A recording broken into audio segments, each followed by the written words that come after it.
Let's take a look at the distance formula.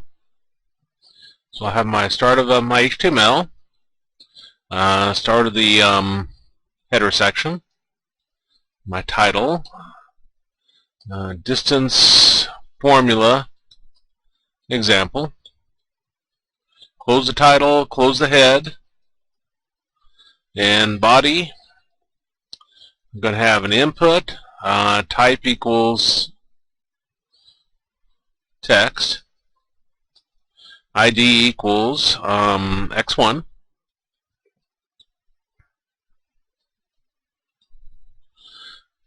and we'll have x1 equals there. Let me close the body and close the HTML, and just do a quick check to make sure this is right.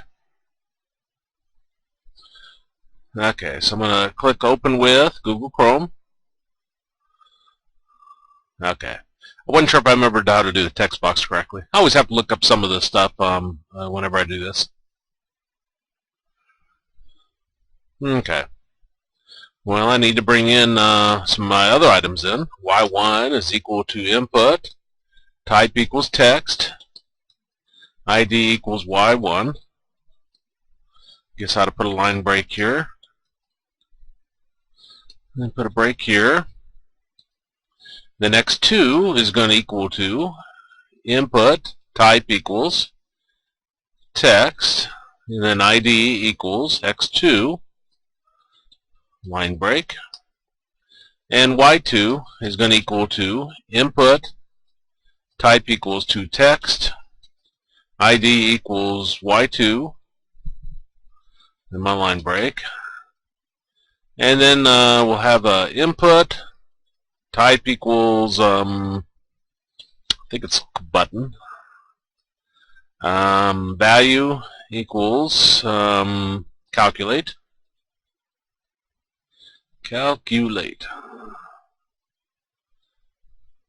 Okay, let's see if I'm even close.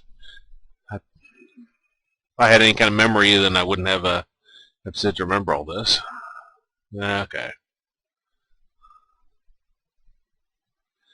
Okay, well, that looks good. Now I need to put my code in here. So I come up to my header section and do my script. And let's see, what is it? Type equals text slash JavaScript. And slash script down here to end that. And then function dist or df, no, maybe distance formula, and I'll bring in variables. These will be parameters I'm going to pass in, and I'll say param x1, param y1, param x2, param y2, and beginning curly bracket and closing curly bracket. Now yes, curly brackets. This param, these are just whatever names I want to call them. So then, now my distance formula, and I could have a variable named var, I could declare it. Distance is going to equal to math dot square root, and then I got beginning parentheses for the square root, and then I'm going to have another beginning parentheses because the formula is y2 minus y1 squared. So I'm going to have param y2 minus param y1 squared. Now, I think it's second power. If it isn't, it's math.pow, but I'll test this. Plus, then x2 minus x1 squared. So we'll have param x2 minus param x1 squared, closing parentheses for the distance. And then I'll return distance. So this down here let's see, on click, I think it was, equals, and then I call distance formula.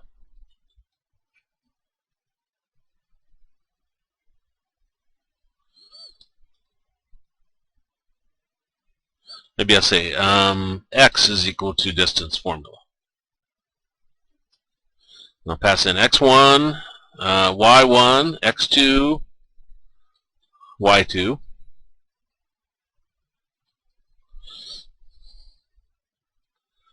Instead of x, let me call that answer. Okay, now I want to dump this into another text box. So I'm going to have a line break here, and maybe I'll have another line break. And I'll have input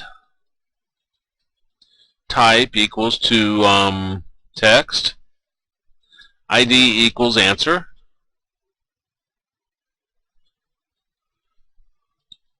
There we go. Now on click, I'm going to do this code right here,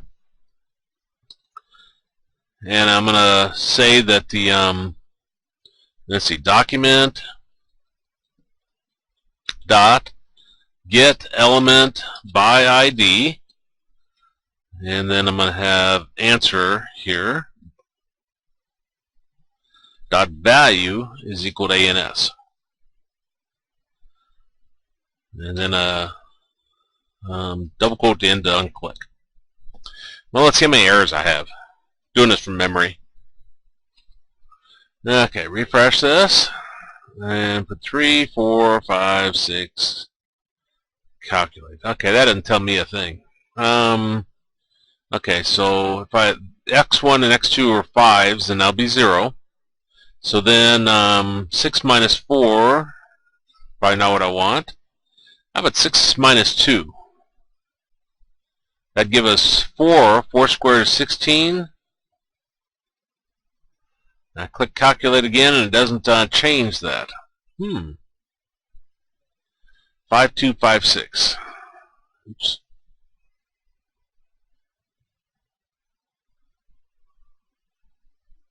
Where's refresh? There's refresh. Okay. 5256. Calculate. No matter what, it gives us the same value there. Okay, well that's not right. So let's do some alerts to see what in the world we're dealing with.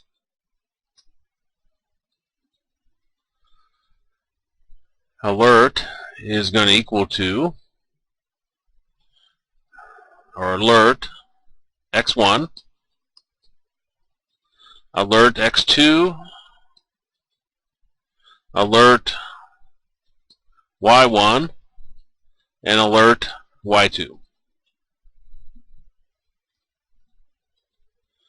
Okay, refresh that. 5256. Calculate. Okay, that's not defined. That's not defined. Not defined. Not defined.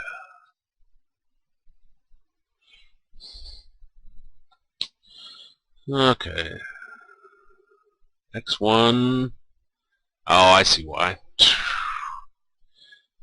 You think I'd never programmed before.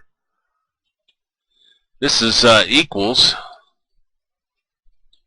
is not implying that I'm setting a value of a variable. That's just for display purposes. So down here, within my onClick,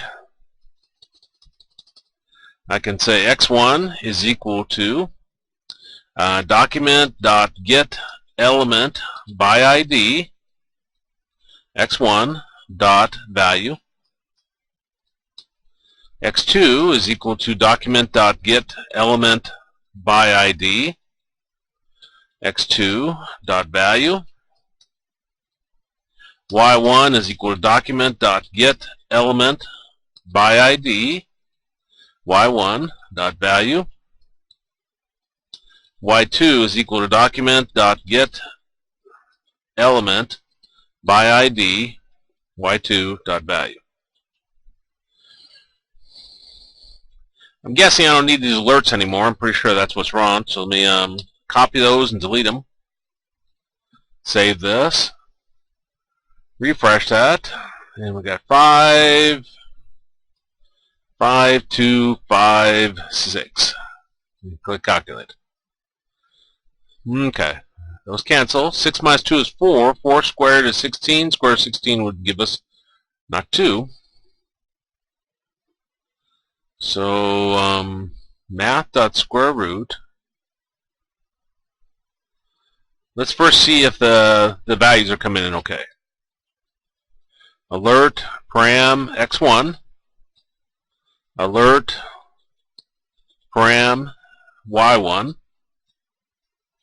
Alert param x2. Alert param y2. Refresh that. 5, 2, 5, 6. 5, 2, 5, 6. Perfect. Well, let's do alert down here, see what the value of our distance is. So alert distance. Okay, so I got 5, 2, 5, 6. 5, 2, 5, 6. It's actually telling me it's 2. Maybe it is. Let's see. 6 minus 2 is 4. 4 squared is 16. Square root of 16 should be 4. I'm going to get rid of these alerts because I don't need them. And let's see what I'm doing wrong. Param 2 minus param 1 and param x2 minus param x1 squared. Okay, let's get create some new variables. Y squared, or y square and x square. They're not exactly that, but y square is going to equal to param y2 minus param y1. So I'm taking this and putting it outside of that so I can see what it's equal to. So alert y square. This is part of when you're programming. You have to use your tools available to help you debug. And that says 6.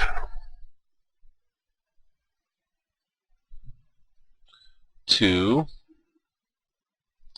So why did it say 6? 6 minus 2 would be 4. So this must not be the squared like I'm thinking. Which means there's probably a math.pow.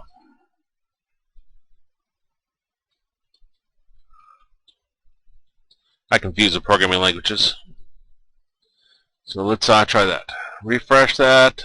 5, 2, 5, 6. 16. That looks more promising. Okay, so what this is your y2 minus y1 squared. So I'm also going to need x squared, which is going to be our math.pow, and then our parameter x2 minus parameter x1, comma 2. The 2 refers to what power to take it to, squared. Now I have no clue what the caret 2 was doing. Obviously not what I thought. And so then I'm going to have y squared plus x squared. I'm going to get rid of that alert because I'm feeling pretty good about that. And I'm actually feeling so good about this alert, I'm going to get rid of it also. I don't have any alerts down there. Okay, so let's try that again. 5, 2, 5, 6. And gives us 4, which it should. Now let me make this 6.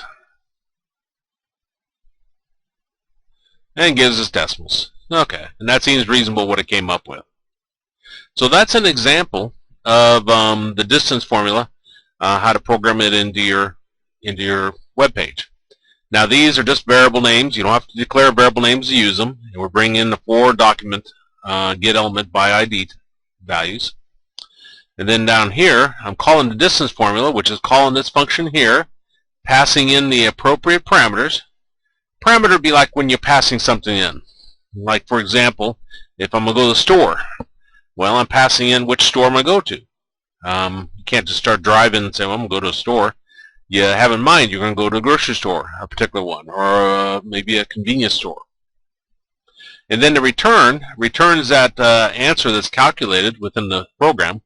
And where it's returned to is after it calls this function right here, then this is replaced, what I got to highlight it, is replaced by the answer that was calculated up in the function. And then you assign it to this variable. And then I'll set the variable. I'll take the value of the variable and put it into a element type on my form, whether that's the inner HTML that the book focuses on, or if you put it into a input type equals text. Both give you the same idea.